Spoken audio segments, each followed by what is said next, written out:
Talvez você deva conversar com alguém. 17. Sem lembrança nem desejo. Em meados do século XX, o psicanalista britânico Wilfred Bion postulou que os terapeutas deveriam abordar seus pacientes sem lembrança ou desejo.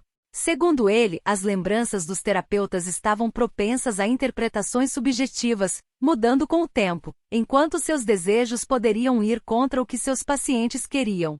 Em conjunto, lembranças e desejos podem criar noções tendenciosas que os terapeutas sustentam durante o tratamento, conhecidas como ideias formuladas.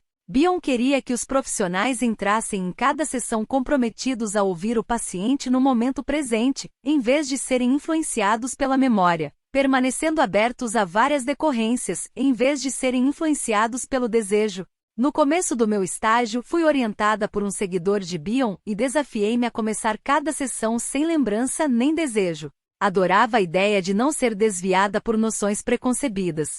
Também parecia haver um estilo zen nesse tipo de renúncia, parecido com a noção budista de se libertar do vínculo. No entanto, na prática, parecia mais uma tentativa de imitar HM, o famoso paciente do neurologista Oliver Sacks, cujo dano cerebral confinava-o a viver apenas no momento presente, sem a capacidade de se lembrar do passado imediato ou conceber o futuro.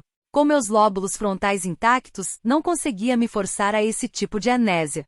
É claro que sei que o conceito de Bion era mais matizado, e que há uma importância em rever os aspectos dispersivos da memória e do desejo à nossa porta. Mas cito Bion aqui porque quando dirijo para minhas sessões com Wendell, penso em como, do lado da sala onde está o paciente do meu lado, nenhuma lembrança do namorado e nenhum desejo pelo namorado se aproximariam da graça divina. É quarta-feira de manhã, e estou no sofá de Wendell, sentada a meio caminho entre as posições A e B, tendo acabado de arrumar as almofadas às minhas costas. Estou plenamente decidida a começar com o que aconteceu no trabalho no dia anterior, quando eu estava na cozinha comum e avistei um exemplar da revista Divorce sobre uma pilha de material de leitura que seria colocado na sala de espera. Imaginei as pessoas que assinavam essa revista chegando em casa no final do dia e encontrando, entre todas as contas e catálogos de lojas, esse periódico com a palavra divórcio em letras amarelas na capa. Então, imaginei essas pessoas entrando em suas casas vazias, cada uma delas acendendo as luzes, esquentando um jantar congelado ou pedindo comida para sentando-se para comer e folheando as páginas da revista perguntando-se: como é que isso virou a minha vida? Eu pensava que as pessoas que seguiam em frente depois do divórcio estivessem fazendo outro tipo de coisa e não lendo aquela revista, e que a maioria dos assinantes seria de pessoas como eu, recém-feridas, tentando dar um sentido a tudo aquilo. Claro, eu não tinha me casado com o namorado, então isso não era um divórcio, mas era para nos casarmos, o que, segundo meu pensamento, colocava-me numa categoria semelhante. Eu até sentia que, sob um determinado aspecto, aquele rompimento poderia ser pior do que um divórcio. Num divórcio, as coisas já ficaram ruins, levando, assim, à separação. Se é para lamentar uma perda, não é melhor ter um arsenal de lembranças desagradáveis, silêncios pétreos, gritaria, infidelidade e decepção pesada, para mitigar as boas? Não é mais difícil abrir mão de um relacionamento cheio de lembranças felizes? Parecia-me que a resposta era sim. Então, eu estava sentada à mesa tomando um iogurte e dando uma olhada nas manchetes da revista, curando-se da rejeição, lidando com pensamentos negativos, criando a nova você. Quando meu celular vibrou, indicando a chegada de um e-mail. Não era, como eu ainda tinha a ilusão de esperar, do namorado. O assunto dizia: prepare-se para a melhor noite da sua vida. Deduzi ser um spam, mas se não fosse, quem era eu para recusar a melhor noite da minha vida, considerando o quanto me sentia mal? Cliquei nele e vi que o e-mail era uma confirmação dos ingressos do show que eu tinha comprado meses atrás, como uma surpresa para o próximo aniversário do namorado. Nós dois amávamos aquela banda, e as músicas deles tinham sido como uma trilha sonora do nosso relacionamento. No nosso primeiro encontro, descobrimos que tínhamos a mesma música preferida de todos os tempos. Não podia me imaginar indo àquele show com alguém que não fosse o namorado, especialmente em seu aniversário. Deveria ir? Com quem? Eu não ficaria pensando nele no seu aniversário? O que levantou a seguinte pergunta: ele estaria pensando em mim? E se não estiver, eu não signifiquei nada para ele. Voltei a olhar a manchete da Divorce, lidando com pensamentos negativos. Estava tendo dificuldade para lidar com meus pensamentos negativos, porque fora da sala de Wendell, eles não tinham muita vazão. Os rompimentos tendem a cair na categoria de perdas silenciosas, menos tangíveis a outras pessoas. Você sofre um aborto, mas não perdeu um bebê.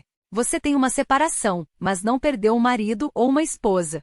Então, os amigos deduzem que você se recuperará relativamente rápido, e coisas como os ingressos desse show tornam-se quase um gratificante reconhecimento externo da sua perda, não apenas da pessoa, mas do tempo e da companhia, das rotinas diárias, das brincadeiras e piadas internas, das lembranças compartilhadas que agora só caberão a você.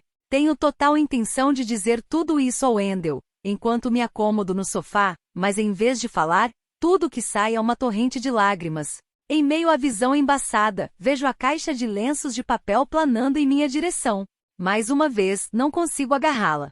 Além de levar um pé na bunda, penso, fiquei desastrada. Estou ao mesmo tempo surpresa e envergonhada da minha crise de choro. Nós ainda nem nos cumprimentamos, e toda vez que tento me recompor, solto um rápido me desculpe, antes de me descontrolar de novo. Por cerca de 5 minutos, minha sessão segue da seguinte maneira. Choro. Tento parar. Digo me desculpe. Choro. Tento parar. Digo me desculpe. Choro. Tento parar. Digo, Deus do céu, me desculpe mesmo. Wendell quer saber pelo que estou pedindo desculpas. Aponto para mim mesma. Olhe para mim. Faço uns grasnados altos enquanto assoo no lenço de papel. Wendell dá de ombros como se dissesse, bom, e daí? E então, nem mesmo paro para pedir desculpas, só choro. Tento parar. Choro. Tento parar. Choro. Tento parar. Isso continua por mais alguns minutos. Enquanto choro, penso na manhã seguinte ao rompimento na qual, depois de uma noite insone, saí da cama e segui em frente com a minha rotina. Lembro-me de como deixei Isaac na escola e disse, te amo, enquanto ele pulava para fora do carro e olhava em volta para ter certeza de que ninguém pudesse ouvir e então disse, te amo, antes de sair correndo para se juntar aos amigos. Penso em como, a caminho do trabalho, recapitulei, seguidas vezes, o comentário de Jane na minha mente. Não sei se essa história vai terminar assim. Penso em como, subindo de elevador para o meu consultório, ri de verdade ao me lembrar do velho trocadilho Denial is not a river in Egypt. A negação não é um rio no Egito. 4 E mesmo assim parti direto para a negação. Talvez ele mude de ideia, pensei. Talvez tudo isso seja um tremendo mal-entendido. É claro que tudo isso não era um tremendo mal-entendido, porque cá estou, chorando em frente ao Wendell e repetindo como sou patética por estar fazendo isso, por ainda estar tão acabada. Vamos fazer um trato, Wendell diz. Que tal concordarmos que você será generosa consigo mesma enquanto estiver aqui? Pode continuar se estapeando o quanto quiser assim que for embora, ok? Ser generosa comigo mesma. Isso não tinha me ocorrido. Mas é só um rompimento, eu digo, esquecendo-me de ser generosa comigo mesma. Ou eu poderia deixar um par de luvas de boxe na porta, assim você poderia se esbofetear com elas a sessão toda. Isso facilitaria? Wendell sorri, e eu me vejo inspirando um pouco de ar, soltando e relaxando rumo à generosidade. Tenho um lampejo de um pensamento que me vem com frequência quando vejo meus próprios pacientes se autoflagelando. Você não é a melhor pessoa para conversar com você sobre você nesse momento. Existe uma diferença, saliento a eles, entre se autoculpar e se autorresponsabilizar, corolário de algo que Jack Corfield disse. Uma segunda característica da espiritualidade madura é a generosidade. Ela se baseia em uma noção fundamental de autoaceitação. Na terapia, visamos a autocompaixão, sou humano, versus a autoestima, um julgamento, sou bom ou ruim. Talvez não para as luvas de boxe, digo. É que eu estava melhorando, e agora não consigo parar de chorar de novo. Sinto-me como se estivesse voltando para trás, no ponto em que estava na semana do rompimento. Wendell inclina a cabeça. Deixe-me lhe perguntar uma coisa, diz, e deduzindo que será sobre o meu relacionamento, enxugo os olhos e espero, ansiosa. No seu trabalho como terapeuta ele começa, alguma vez você já esteve com alguém que estivesse passando por um luto? Sua pergunta me paralisa. Já atendi pessoas lidando com todo tipo de luto, a perda de um filho, de um pai ou uma mãe, de um cônjuge, de um irmão ou uma irmã, a perda de um casamento, de um cachorro, de um trabalho, de uma identidade, de um sonho, de uma parte do corpo, da juventude. Atendi pessoas cujos rostos fecham-se em si mesmos, cujos olhos tornam-se fendas, cujas bocas lembram a imagem de O Grito, de Munch. Atendi pacientes que descrevem seu luto como monstruoso e insuportável. Uma paciente, citando algo que havia escutado, disse que aquilo a deixou alternadamente entorpecida e com uma dor agonizante. Também presenciei o luto de longe, como na época da faculdade de medicina, quando estava transportando amostras de sangue no pronto atendimento e escutei um som tão chocante que quase derrubei os tubos. Era um lamento, mais animalesco do que humano, tão penetrante e primitivo que levei 1 minuto para descobrir sua origem. Do lado de fora, no corredor, havia uma mãe, cuja filha de 3 anos tinha se afogado. Depois de sair correndo pela porta dos fundos e cair na piscina no intervalo de 2 minutos em que a mãe tinha subido para trocar a fralda do bebê. Enquanto eu escutava o lamento, vi o marido chegar e receber a notícia. Ouvi seu choque irrompendo em gritos, como que em coro com os gemidos urros da mulher. Foi a primeira vez que escutei essa música singular de tristeza e angústia, mas, desde então, escutei-a inúmeras vezes. O luto não é de se surpreender, pode se parecer com depressão, e por essa razão, até alguns anos atrás, havia algo denominado exclusão de luto no nosso manual de diagnóstico. Se uma pessoa vivenciava sintomas de depressão nos primeiros 2 meses após uma perda, o diagnóstico era luto. Mas se esses sintomas persistiam além de 2 meses, o diagnóstico passava a ser depressão. Essa exclusão do luto já não existe, em parte por causa da linha temporal. As pessoas devem deixar de lamentar uma perda após 2 meses? O luto não pode durar 6 meses, 1 ano, ou, de uma ou outra forma, uma vida toda. Além disso, existe o fato de que as perdas tendem a ter várias camadas. Existe a perda real, no meu caso, do namorado, e a perda subjacente, o que ela representa. É por isso que para muitas pessoas, a dor de um divórcio é apenas em parte a perda da outra pessoa. Muitas vezes ela inclui, com a mesma intensidade, o que a mudança representa: fracasso, rejeição, traição, o desconhecido, e uma história de vida diferente daquela que era esperada. Se o divórcio acontece na idade madura, a perda pode envolver lidar com as limitações de se conhecer alguém e ser novamente conhecida com o mesmo grau de intimidade. Lembro-me de ler a experiência de uma divorciada ao conhecer um novo amor, depois do término de seu casamento que durou décadas. Nunca olharei David nos olhos na sala de parto, ela escreveu. Nunca conhecerei sua mãe. E também é por isso que a pergunta de Wendell é tão importante. Ao me pedir que me lembre da sensação de estar com pessoas que estão atravessando um luto, está me mostrando o que pode fazer por mim neste exato momento. Ele não pode consertar meu relacionamento interrompido. Não pode mudar os fatos. Mas pode me ajudar porque sabe isto. Todos nós temos um profundo desejo de entender a nós mesmos e de sermos entendidos.